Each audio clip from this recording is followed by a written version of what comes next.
If you didn't already know, I'm a huge fan of roller coasters, theme parks, and the Roller Coaster Tycoon series. Though most people were disappointed with the beta for Roller Coaster Tycoon World back in November 2015, I was still able to come away with some positive impressions and even managed to have a little fun with it. If you haven't seen it already, you can check out my review of that beta in the description below. So while I was relatively enjoying my time in the RCT World beta, most people were already looking ahead to Planet Coaster, a brand new theme park simulation game created by Frontier Developments, the game studio behind Roller Coaster Tycoon 3. As I said in my World beta review, I've never actually played RCT 3, but from what I've seen and heard, it's a great game. From its initial announcement trailer back in June 2015, Planet Coaster caught my interest thanks to its vibrant personality, something sorely lacking in all videos of Roller Coaster Tycoon World. And with Frontier's fantastic dev diary videos showcasing the game's potential, my hype has only grown. So I bit the bullet and paid for the early bird alpha edition of the game, and since its launch a little over a week ago, I've been playing it a ton. So how is it? It's really good. From the minute I first loaded up Planet Coaster, I've been overcome by the game's personality and charm. Everything in this game just oozes happiness. The theme song is bright and upbeat, the scenery is funny and colorful, and you'd be hard pressed to find a peep that isn't laughing and having a good time. It makes it nearly impossible to not enjoy playing this game. It's not unusual to find myself grinning for minutes at a time after catching a glimpse of that stupid planet mascot walking across the screen. I mean, just look at him. How could you not love this guy?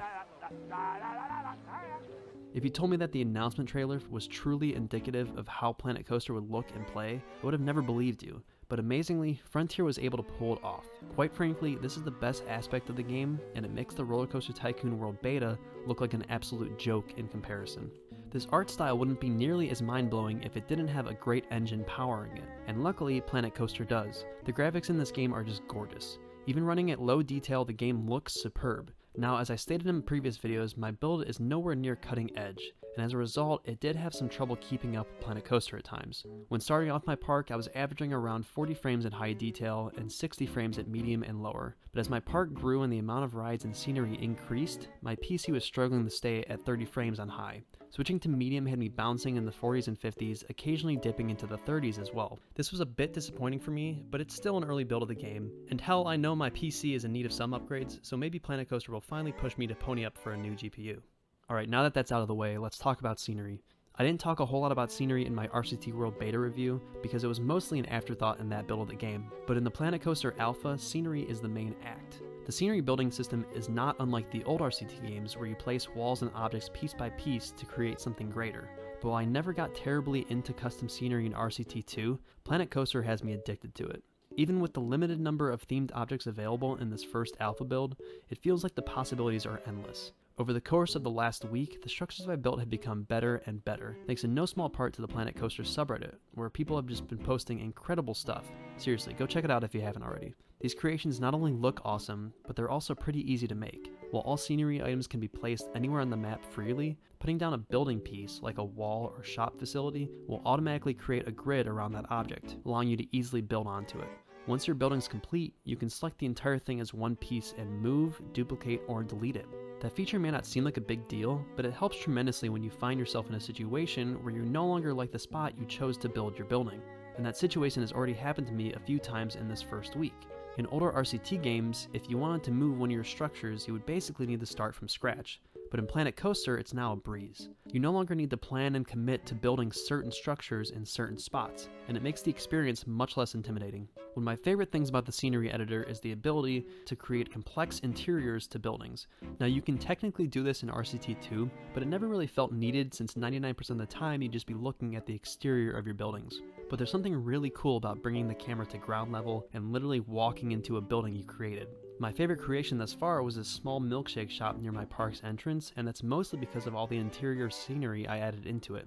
I just feel like a shop exactly like this could exist at any real theme park and it wouldn't be out of place, and that's awesome. Now, as great as the scenery system is, it's still not perfect. Though the auto-grid function works well enough for basic buildings, you are only able to rotate pieces at 90-degree angles. So if you wanted to create an angled building that's not perfectly squared, you have to create a separate building and merge them together. Though the controls for moving buildings and objects around are solid, I still struggled a lot with aligning items perfectly.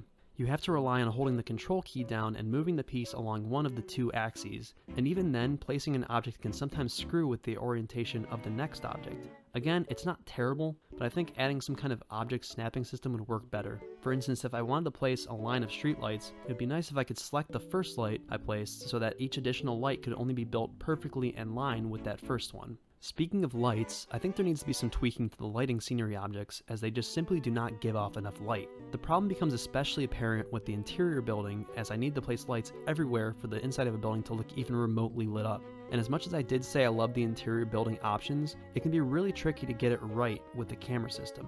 The free cam mode certainly helps, but it was still pretty difficult making sure everything was lining up how I wanted it. Another thing the scenery system desperately needs is an option to scale objects to be larger or smaller. Most of the current signage in the game is just way too big for any practical use, indoors and out. If Frontier is planning on making most of their scenery this large, they absolutely need to give us an option to scale them down so we can actually use them in realistic situations. Another feature that I think would greatly benefit the scenery system is variations in placed objects. Now what I mean by that is that it would be awesome if the system automatically made each tree I place down a little bit different from the last one. Maybe it would lower its height or rotate it a bit so my forest doesn't end up looking like the same 3 tree objects copy and pasted over and over again. You can still take the time to rotate and lower each piece manually if you want, but I personally just find that really cumbersome. This is actually a feature that Invisio showed off in one of the RCT World Twitch streams, and I think it was a really great addition, and Frontier would be smart to adopt something similar for Planet Coaster. Lastly, the lack of information on a user-generated content system for this game is concerning. While I expect Frontier to give us a lot more scenery options by the time the game launches, that still might pale in comparison to Roller Coaster Tycoon World if the community for that game really takes off. I believe Frontier has mentioned that it will be supported in one way or another, but again, we just haven't heard much else about this yet. And while RCT World will utilize the tried and true Steam Workshop for their UGC, it's a big unknown how Frontier will handle that if they don't put their game on Steam, so we'll just have to wait and hear more on that. In addition to the various scenery options, the Alpha Build also includes a pathing tool, an important feature for any theme park game. It's pretty straightforward to use, and I've generally enjoyed using it more than the RCT World's path tool. While both games include curved pathing, Planet Coaster's implementation is so far much better. In the beta for RCT World, you had to awkwardly pick an angle you wanted to curve the path, then click and drag the path to the spot you wanted to end at, leading to a lot of trial and error in placement. Planet Coaster simply curves the path automatically, but by toggling the angle snap option, you can also easily make perfectly straight pathways too. You can also place paths next to each other and merge them together into bigger plazas, which was not a feature in RCT World's beta build and was one of my biggest complaints in my review. However, in the current build, the path tool leaves small circles where you merge each path piece for some reason. I'm guessing this is a bug that will be fixed down the road, but I'm just happy the feature is there at all, really. And so far, Planet Coaster has vastly outdone RCT World when it comes to raising and lowering paths. Neither game includes stairs, but Planet Coaster lets you build small ramp sections of path, where in World you simply had to raise the path height and drag it out until it no longer gave you an error. There's really no contest there on who did it better. However, in my opinion, RCT World did manage to do 2 things better with their path tool than Planet Coaster, and those are queue lines and path lengths. In World, queue lines functioned essentially like regular paths, as you didn't need to do anything special to connect them to main pathways. However, in Planet Coaster, in order to connect a queue to a path, you need to add a ticket booth separately from the queue line itself. Now the concept of this is cool, and it's kind of fun seeing the attendant at each ride entrance. However, placing this booth is super finicky and can take minutes to get right. I have no idea why they can't just have this booth be added automatically upon connecting a queue to a regular path. It just doesn't make sense to me. Placing a booth actually starts a building around it, so in theory you could build your own custom ticket booth directly attached to the main one. However, if that feature is preventing it from being automatically added to the path, I don't think the payoff is worth it. And with path lengths, it all comes down to personal preference. Some people may like that you place your path piece by piece with options to change the length of each piece. However, I think I still preferred RCT World system, where you can just stretch the path out as far as you want, not worrying about moving your mouse over to a panel to adjust the length. This isn't a big complaint on Planet Coaster system, I just preferred RCT World in this aspect. Last note on paths. I mentioned in my RCT World beta review that paths can prove very difficult to connect together, and Planet Coaster is no different in this regard. This is definitely the most frustrating aspect of using the Planet Coaster Path Builder.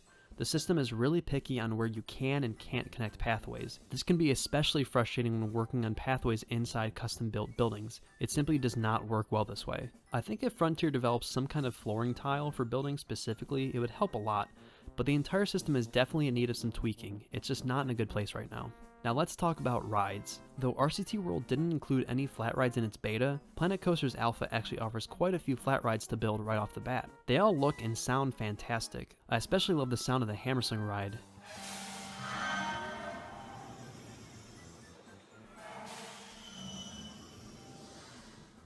I generally don't have any complaints about the flat rides, but I do wish they could somehow make the theming optional. It's not a big deal, but it would just be nice to have more generic themes available in addition to the extravagant ones currently in place. Other than that, the flat rides are great. And then there's the Coaster Builder.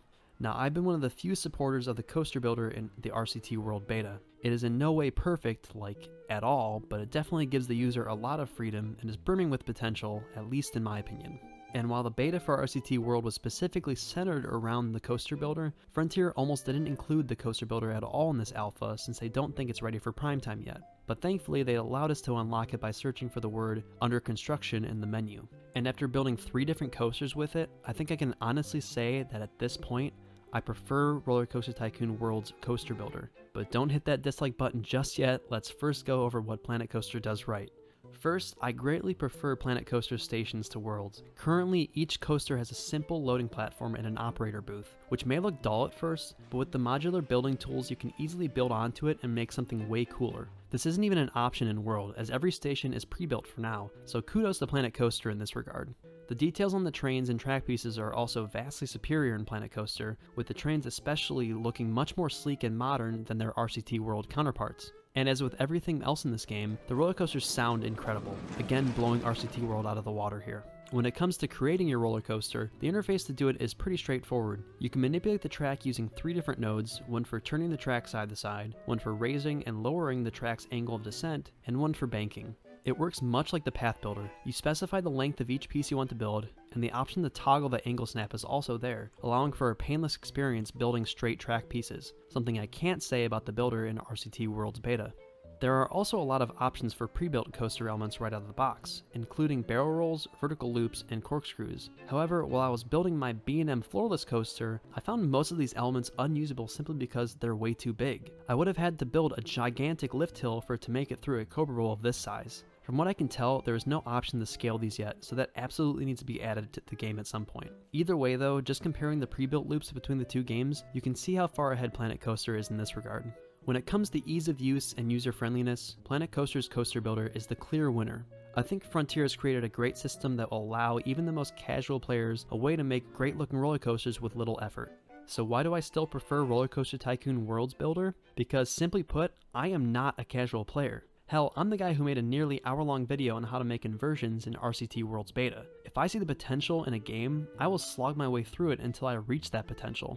And even with all the pains people experienced using RCT World's spline-based coaster builder, I ultimately found that it was more fun to learn and that I could really push the limits of it. While Planet Coaster's piece-by-piece system works well enough, it's one of the few things in this game that I feel isn't truly trying to do something bigger and better. The best word I can use to describe it is safe. But with safety comes limitations. For instance, the builder currently limits you to a certain angle of ascent or descent, which is reminiscent of the steep slope track in RCT2.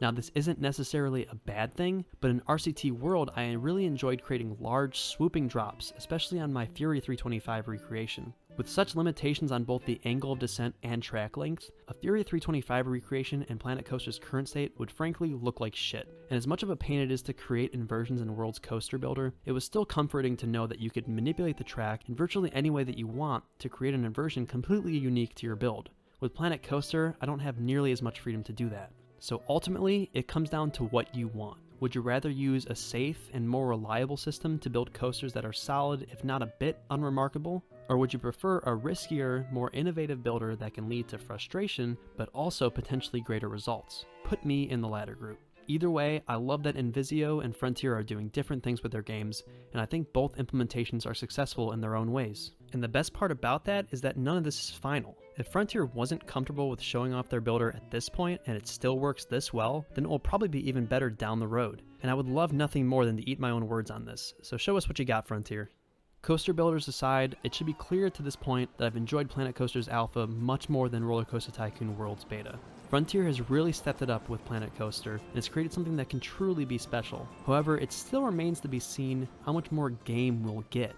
I mean, everything in this alpha is polished and fun to play, but there isn't a whole lot of depth there yet. We have the foundations of an amazing theme park building game at the moment, but will we also get an amazing theme park simulator as well? Only time will tell, but there's no reason for me to not trust Frontier at this point because frankly, they've exceeded all of my expectations so far. However, it's harder to put that trust in Roller Coaster Tycoon World given its notorious development history. But with World coming to early access soon and Planet Coaster's Alpha in full swing, there's really no better time to be a fan of the genre. Just sit back and enjoy the ride.